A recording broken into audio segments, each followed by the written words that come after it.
Hello, my name is Megan Sanders. I'm a senior at La Mirada High School and I'm in the Apple Academy. I also play the flute in the school's marching band. So today we are going to be reading The Ugly Duckling. I'm so excited. I hope you guys are too. Let's get started. The Ugly Duckling, retold by Kate Sullivan Watkins.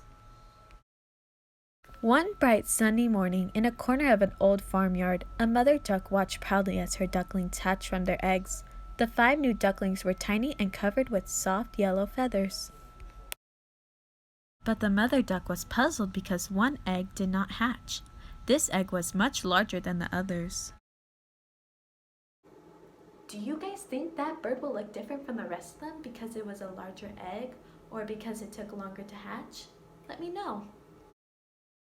An old duck came waddling down the path and stopped to admire the new ducklings.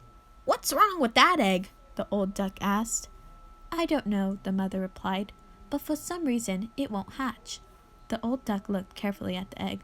"Well, that's a turkey egg," she said. "Leave it alone and go teach your new babies how to swim." "No," said the mother duck. "I've taken care of this egg for this long. I will stay with it until the duckling hatches."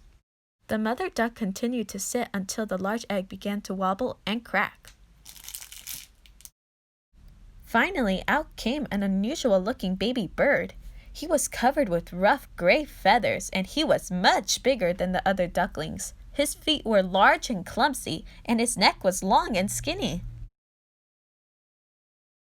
When the other birds in the farmyard saw him, they began to squawk. "Squawk! What an ugly duckling!" honked the geese. "A very strange duckling indeed," clucked the hens. Even the turkeys laughed at the new baby. The poor duckling really did feel ugly. He made his way to a nearby lake to hide in the tall grass. He stayed hidden all summer long. One night when the moon was shining brightly on the lake, the lonely duck saw winged creatures gliding through the sky.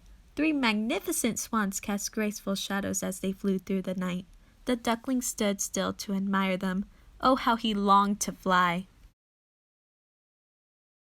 When winter came to the lake, the duckling grew cold, and he had trouble finding food to eat. One morning, the duckling slipped on the ice of the frozen lake. A kind farmer found him lying helpless and scared on the ice. The farmer wrapped him in his coat and carried him back to the nice, warm barn. The duckling stayed in the barn, and the farmer took care of him for the rest of the long, harsh winter. Spring finally arrived, and the farmer led the duckling out of the barn. The duckling had grown. Feeling stronger than ever before, he flapped his wings gently in the warm light of the sun. To his surprise, he flew right off the ground into the bright sky. He landed near some reeds at the edge of a peaceful pond. He could hear children playing nearby on the bank, and once again he saw the lovely swans. This time they were drifting through the water. Afraid that they might laugh at him, the ugly duckling lowered his head in shame. As he looked down in the reflection in the still water, he saw another swan that was just as splendid as the others. After a moment, he realized he was staring at his own reflection. He was amazed at how beautiful he had become. He was not an ugly duckling. In fact, he had never been a duckling at all, but a swan in the making.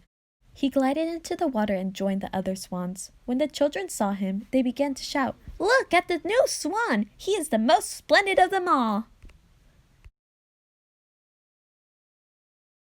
He was no longer an ugly duckling, but a graceful and beautiful swan. With this proud thought, his heart almost burst with happiness and joy.